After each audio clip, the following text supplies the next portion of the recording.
Un mois après avoir annoncé un changement politique dans la lutte contre l'utilisation du cannabis récréatif, le gouvernement a adopté hier une réforme prévoyant une dépénalisation partielle pour les utilisateurs. Une commission interministérielle a été mise en place pour l'application de cette réforme. Avant d'entrer dans les détails, je vous propose de voir ce que pensent les Israéliens de cette dépénalisation partielle. Regardez. Je ne suis pas d'accord, parce que si vous conduisez après avoir pris du cannabis, vous risquez d'être intoxiqué et être en danger pour les autres. En général, il faut mieux ne pas fumer, parce que cela peut porter préjudice à notre santé. Ceci est mon opinion.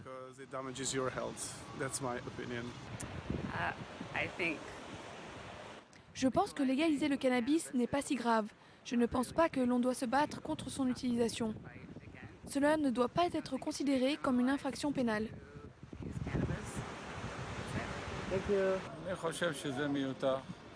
C'est une loi inutile et une réflexion qui n'est pas juste. Il faut se battre contre toutes les drogues, aussi bien les drogues douces que les drogues dures. Toutes les drogues douces mènent aux drogues dures, c'est ce que je pense.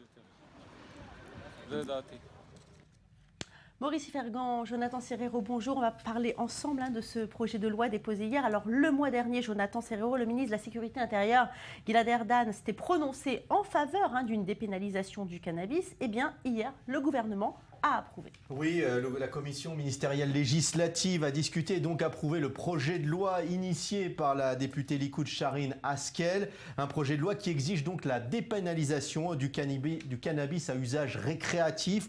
On le sait, Israël autorise l'usage de la fameuse plante verte à des fins médicales. Il restait toutefois à s'attaquer à ce périlleux dossier qui est la consommation de cannabis à usage donc récréatif. Alors certes, la commission ministérielle a donné son feu vert, mais tout cela a été soumis à la discussion avec les bureaux du ministère de la Sécurité intérieure, ceux de la police, mais aussi ceux de la santé, pour mettre au point donc la nouvelle législation.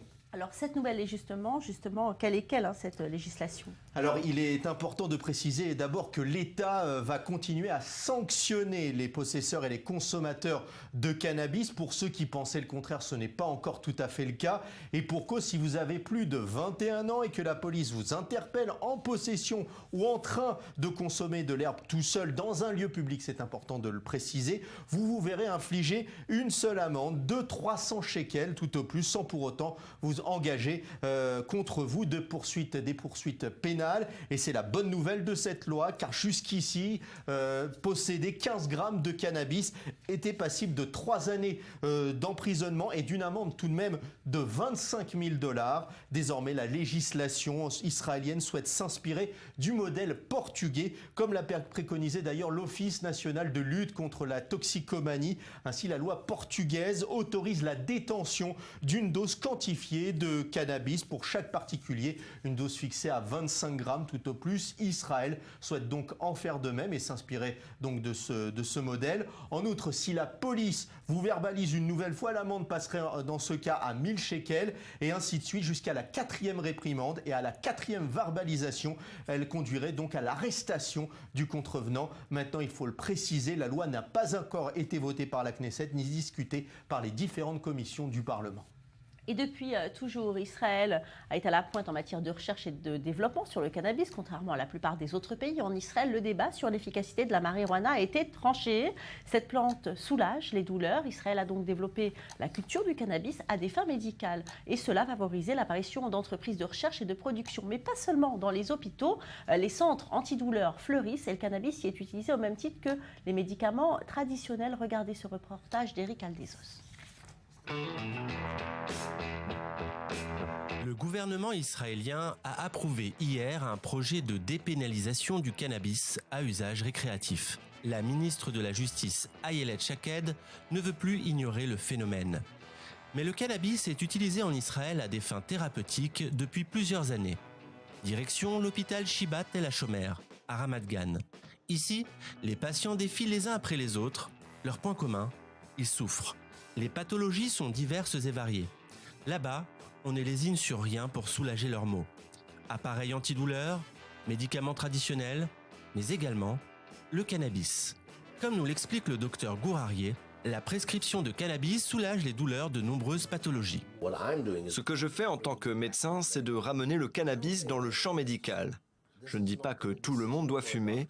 Ce n'est pas du ressort du médecin, mais du législateur ou du parlementaire. Mon approche reste purement médicale et je le juge du point de vue médicamenteux. Est-ce que cela aide mon patient? Est-ce que ça blesse mon patient? Et selon ces critères seulement, je prends la décision d'en prescrire ou pas. Et ma conclusion, c'est que le cannabis présente bien moins d'inconvénients comparé à d'autres médicaments et d'autres drogues. Mais pas toujours et pas pour tous les patients. And I think that the harmful part is smaller when you compare it to some other drugs. Israël a été non seulement parmi les pionniers en matière de recherche sur le cannabis médical, mais le pays affiche clairement son désir d'être parmi les leaders mondiaux dans ce domaine. Et il faut dire que les patients que l'on croise ici sont à 1000 lieues du profil et des clichés d'utilisateurs de cannabis auxquels on est habitué. C'est le cas de Doudou. En 2008, il fait une chute sévère sur son lieu de travail. Du jour au lendemain, il voit sa vie se transformer en calvaire. Après avoir essayé tous les médicaments contre la douleur, les électrodes, les piqûres à base de morphine, c'est grâce au cannabis que Doudou a retrouvé le goût de vivre. Le cannabis a amélioré ma vie de façon drastique. Ce n'est pas non plus hocus pocus, ni tout noir, ni tout blanc. La douleur est toujours là. Il y a des jours où ça fonctionne vraiment bien. J'ai des phases dépressives où je peux même pas me lever du lit, rien ne fonctionne, mais quand je fume, ça me réveille et je me sens mieux. Avec le cannabis, je mange mieux, je ris, je peux maintenant même me rendre à des concerts. Avant, juste m'asseoir, c'était compliqué. Je suis plus calme, plus tranquille, j'écoute davantage. Ça m'aide énormément, je ne sais pas quoi, mais ça m'aide. Emmanuel également a beaucoup souffert. Victime d'une infection à la colonne vertébrale, il a dû subir de multiples opérations. Mais la douleur persiste. Pour lui, le cannabis lui a sauvé la vie. Je ne peux plus prendre aucun médicament contre la douleur. Sinon, tout tourne autour de moi. Mon corps a ingurgité tellement de médicaments qu'il n'en supporte plus aucun. C'est alors que j'ai commencé avec le cannabis médical et ce fut un miracle. Je le fume pur, sans tabac, car avec la nicotine du tabac, je vais vouloir encore fumer. Je le prends aussi en gouttes pour ne pas déranger l'entourage. Il n'y a que ça qui m'aide.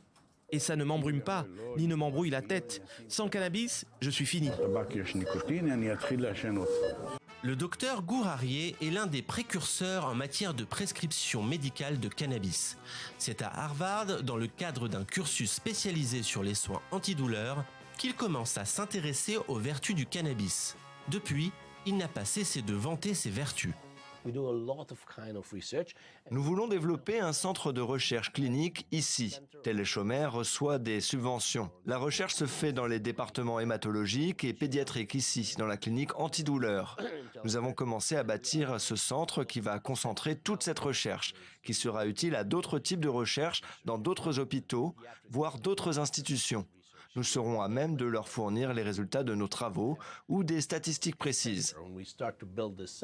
Actuellement, 5 études majeures ont cours à Teleshomer.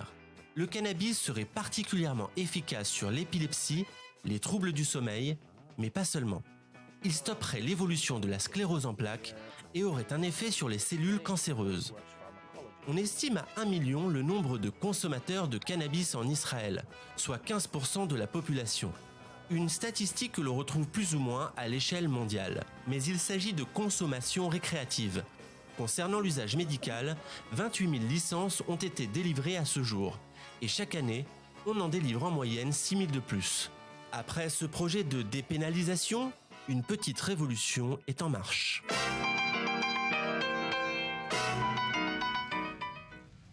Alors Maurice Fergan, on vient de le voir, dépénalisation pour usage récréatif, usage thérapeutique de cannabis, mais face à l'augmentation de la demande, il pourrait y avoir justement une pénurie dans ce domaine-là, et paradoxalement, ce serait dû à des raisons de bureaucratie. Expliquez-nous. Absolument Valérie, les 28 000 patients qui se soignent au cannabis ont de quoi s'inquiéter. Vous savez que les producteurs de cannabis médical ont du reste tiré la sonnette d'alarme. Il pourrait y avoir une pénurie de production de cannabis et pour une raison tout à fait incroyable, à cause de la bureaucratie. Il faut savoir que les employés qui travaillent dans les champs de cannabis doivent absolument, impérativement recevoir une autorisation de la police pour pouvoir travailler. Or, depuis 5 mois, il y a 100 demandes d'autorisation qui sont restées en attente dans les bureaux de la police, d'où pénurie de main-d'œuvre. Et pénurie de main-d'œuvre, ça veut dire pénurie de cannabis thérapeutique. Alors la police admet effectivement qu'il y a un engorgement dans le traitement des demandes et que ça va prendre encore quelques temps, mais que ça devrait s'arranger à la fin. En tout cas, ce ne sont pas que les employés qui attendent ces autorisations qui ne viennent pas. Plus grave encore, des cobayes attendent. Exactement, Valérie. Vous savez que dans ce domaine du cannabis, Israël, c'est le pays de la recherche et du développement. Et dans ce secteur, c'est important de tester le cannabis sur différentes maladies. Alors pour le moment, en Israël, on est en train de tester les effets du cannabis sur les souffrances provoquées par 3 maladies, la démentia, le psoriasis et la migraine. Et le problème, c'est qu'il y a 30 cobayes qui doivent tester le cannabis, mais ces cobayes, eux aussi, ont besoin de l'autorisation de la police pour consommer ce cannabis thérapeutique. Or, encore une fois, engorgement bureaucratique, et la police admet que ça va changer, mais on attend toujours les résultats. Je vous propose de regarder le directeur scientifique de l'organisation Tikkun Olam, le plus gros producteur de cannabis dans le pays. Il va vous expliquer pourquoi. Ces expériences sont vitales, elles permettent aux malades de recevoir le cannabis dont ils ont tant besoin. Le retard provoque le rejet des autorisations et aussi des souffrances inutiles aux malades. Voilà, alors il faut juste se rappeler en un mot que Tikkun Olam est le plus grand producteur de cannabis en Israël. L'entreprise a été créée en 2006 et qu'elle est leader sur le marché international.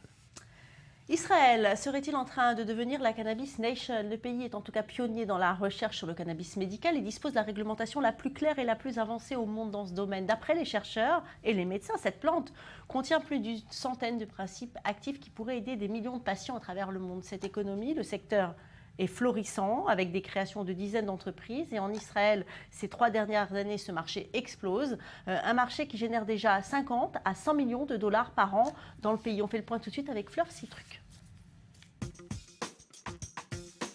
Guéry produit chaque année une tonne de fleurs de cannabis dans sa ferme située au sud d'Israël, dans le désert d'Arava. Quand cet agriculteur s'est lancé dans le cannabis, il y a 12 ans, personne ne croyait en son projet.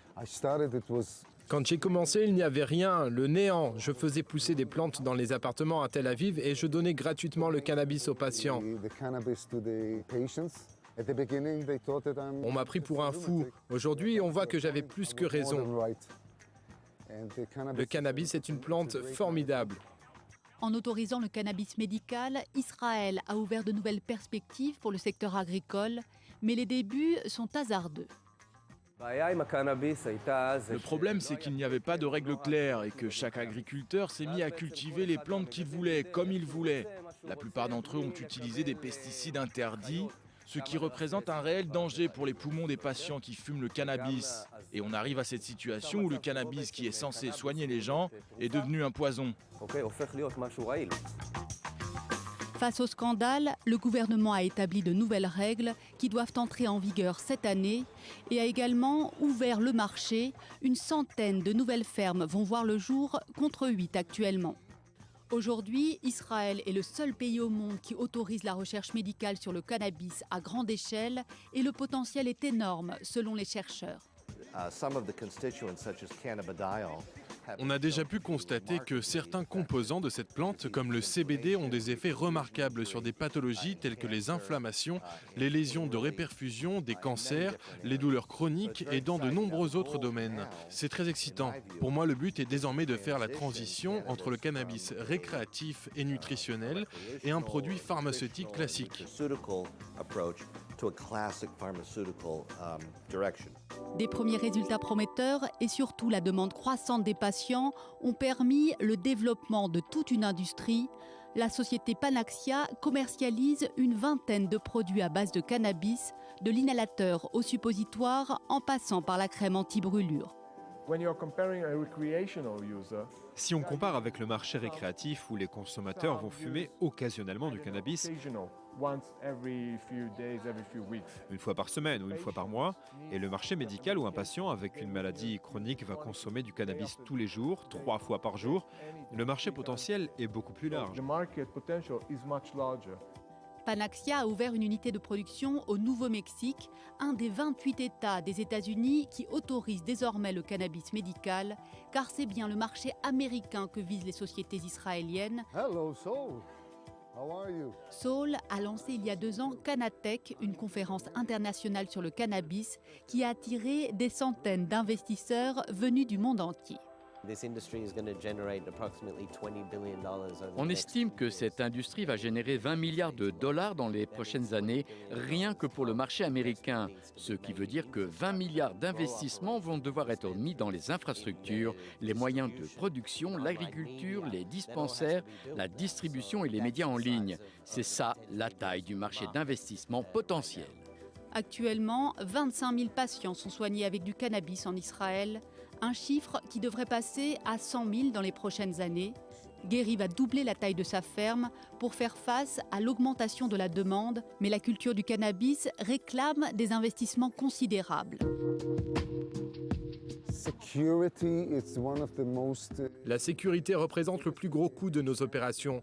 Nous devons payer des gardes 24 heures sur 24. Il y a beaucoup de caméras. Chaque livraison au centre médical doit être faite en voiture avec 4 gardes armés. C'est une sacrée charge. Une sécurité imposée par l'État est liée au fait qu'en Israël, et c'est le paradoxe de la Cannabis Nation, cette plante reste classée parmi les drogues dangereuses et sa consommation est prohibée.